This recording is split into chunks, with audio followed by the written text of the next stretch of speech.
Selamat datang di video ini.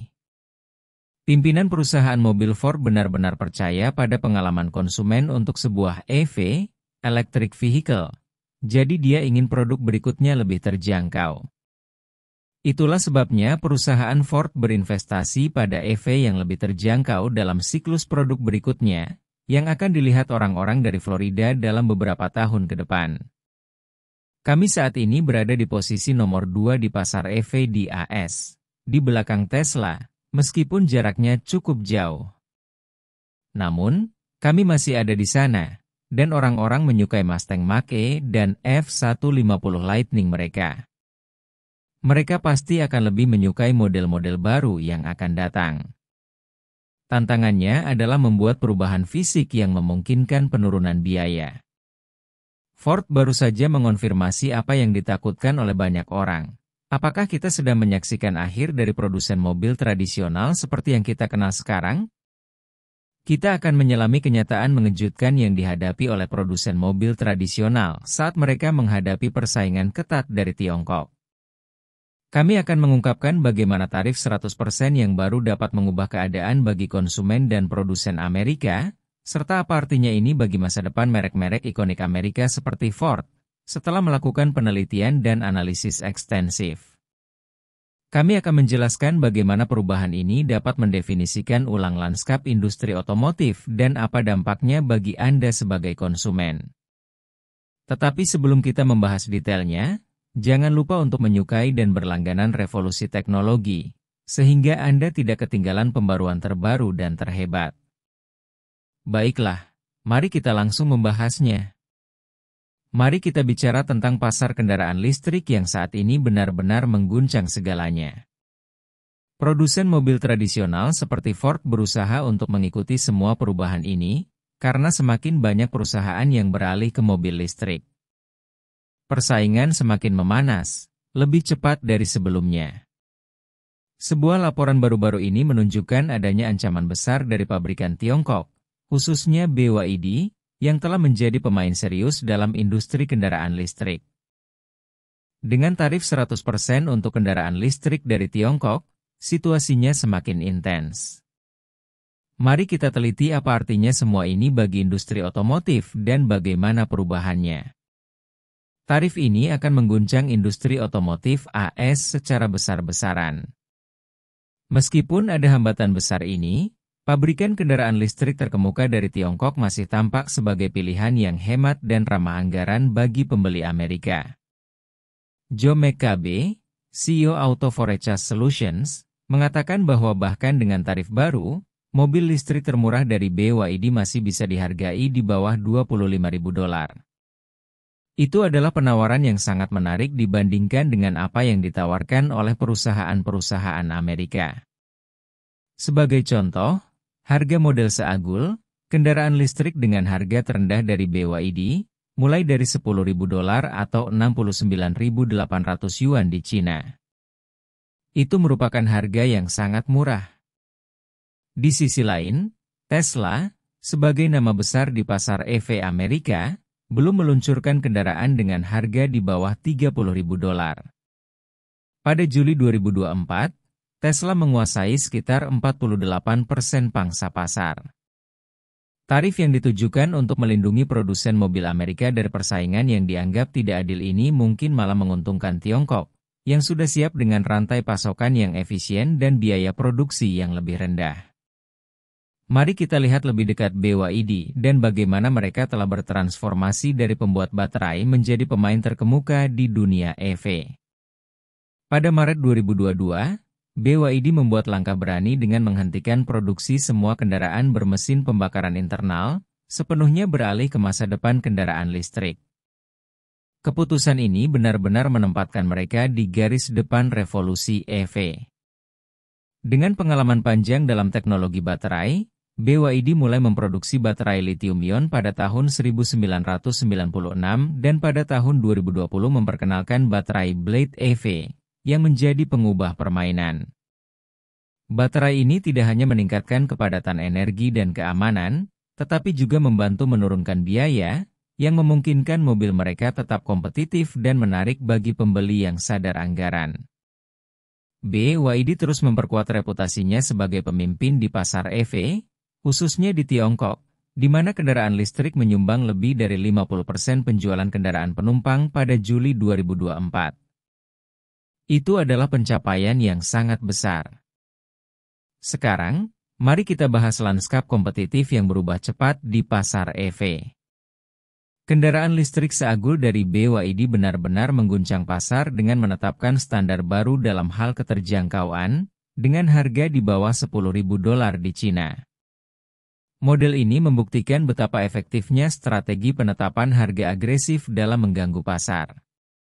Dan seiring dengan pertumbuhan BYD, kendaraan mereka menjadi tantangan besar bagi produsen mobil di AS, yang kesulitan bersaing dengan harga rendah tersebut.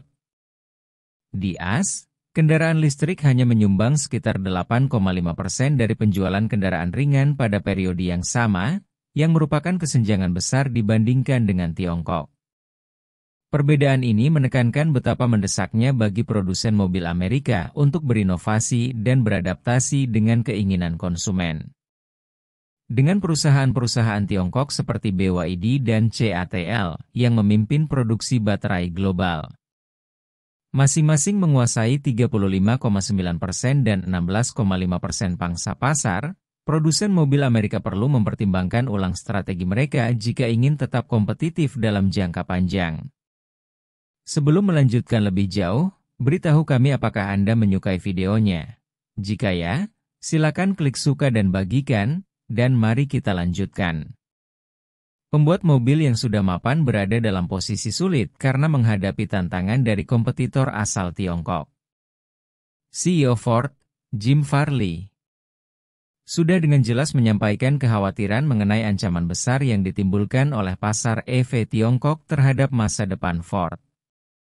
Kekhawatirannya beralasan, karena kemajuan pesat produsen Tiongkok berdampak pada perusahaan-perusahaan Amerika, yang telah kehilangan banyak pangsa pasar, terutama di segmen kendaraan listrik.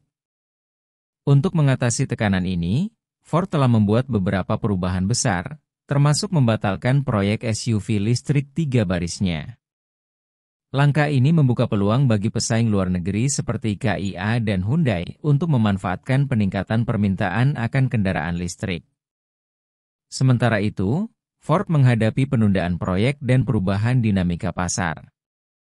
Sehingga semakin jelas bahwa mereka perlu mempercepat rencana pengembangan kendaraan listrik mereka untuk tetap bersaing dengan kompetitor yang lebih cepat bergerak. Jadi, apa yang ada di balik kesuksesan luar biasa produsen kendaraan listrik Tiongkok, yang membedakan mereka dari pembuat kendaraan listrik Amerika? Salah satu alasan utamanya adalah bahwa mereka tidak menghadapi peraturan ketat dan birokrasi yang seringkali memperlambat proses produksi. Di pasar yang lebih maju, lingkungan yang lebih longgar ini memungkinkan startup Tiongkok bereksperimen dengan teknologi baru seperti kecerdasan buatan dan sistem baterai canggih, yang memberi mereka keunggulan nyata. Selain itu, kondisi ekonomi di Tiongkok membantu menjaga biaya produksi tetap rendah.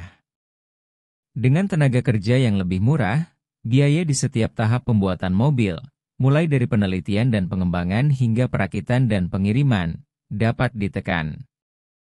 Keuntungan ini semakin besar karena hubungan dekat antara pemerintah Tiongkok dengan perusahaan-perusahaan lokal, yang selama 15 tahun terakhir telah menerima lebih dari $230 miliar dalam bentuk hibah dan subsidi. Dukungan ini memungkinkan mereka menetapkan harga mobil yang jauh lebih rendah dibandingkan pesaing internasional. Strategi cerdas Tiongkok dalam mengamankan sumber daya juga memainkan peran penting dalam kesuksesan mereka di pasar EV. Tiongkok telah berinvestasi besar-besaran dalam mengekstraksi mineral-mineral langka yang sangat penting untuk produksi baterai canggih. Pendekatan proaktif ini sangat kontras dengan banyak produsen mapan, terutama di AS, yang telah berjuang untuk mengamankan pasokan litium dan membangun rantai pasokan yang andal. Namun, ini bukan hanya tentang menjaga biaya produksi tetap rendah. Cara mereka mengelola sumber daya juga memengaruhi seberapa baik pembuat mobil dapat meningkatkan produksi kendaraan listrik mereka. Sementara pabrikan Tiongkok telah merampingkan rantai pasokan mereka, perusahaan-perusahaan Amerika menghadapi tantangan seperti biaya tenaga kerja yang lebih tinggi, peraturan yang ketat, dan potensi masalah dengan serikat pekerja. Rintangan-rintangan ini dapat memperlambat peluncuran model-model kendaraan listrik baru, membuat kesenjangan antara pabrikan Amerika dan Tiongkok semakin besar. Dengan semakin besarnya ancaman dari kendaraan listrik Tiongkok, Ford sedang mencermati strategi mereka. Perusahaan sadar bahwa mereka perlu meluncurkan model kendaraan listrik yang kompetitif untuk tetap bersaing di pasar yang bergerak cepat. Namun, komentar terbaru dari CEO Jim Farley menunjukkan bahwa Ford menghadapi beberapa hambatan serius dalam mencapai tujuan ini. Misalnya, keputusan Ford untuk menunda pembangunan pabrik baterai mereka di Indiana menunjukkan betapa sulitnya bagi perusahaan untuk meningkatkan produksi kendaraan listrik mereka. Ford harus menavigasi penjadwalan proyek dan alokasi sumber daya dengan hati-hati, sementara pesaing seperti Tesla dan pabrikan dari Tiongkok terus bergerak maju dengan rencana mereka. Situasi ini menyoroti betapa mendesaknya bagi Ford untuk mempercepat inisiatif kendaraan listrik mereka dan menemukan solusi inovatif untuk tetap kompetitif. Masa depan industri otomotif sedang menuju perubahan besar, terutama dengan produsen kendaraan listrik asal Tiongkok yang terus menggebrak pasar dengan harga murah dan fitur-fitur keren. Perusahaan seperti BYD mengubah harapan konsumen dan cara pasar beroperasi. Dengan semakin banyaknya orang yang beralih ke kendaraan listrik, para pembuat mobil tradisional benar-benar perlu beradaptasi atau mereka akan tertinggal. Persaingan antara pabrikan Amerika dan Tiongkok kemungkinan akan semakin memanas, memaksa kedua belah pihak untuk berinovasi dan meningkatkan kualitas produk mereka. Sebagai konsumen yang mengutamakan keterjangkauan dan fitur-fitur canggih, tekanan pada pembuat mobil tradisional untuk merespons secara efektif akan terus tumbuh. Lanskap otomotif berubah dengan cepat, dan bagaimana ini akan berdampak pada produsen dan konsumen dalam jangka panjang masih harus dilihat. Bagaimana pendapat Anda mengenai video ini? Jika Anda punya pendapat, silahkan tuliskan pendapat Anda pada bagian komentarnya. Dan jika Anda suka dengan video ini, silahkan klik like dan subscribe. Dengan begitu kami akan membuat video lainnya untuk Anda semua. Terima kasih dan sekian dulu, dan sampai jumpa di video berikutnya.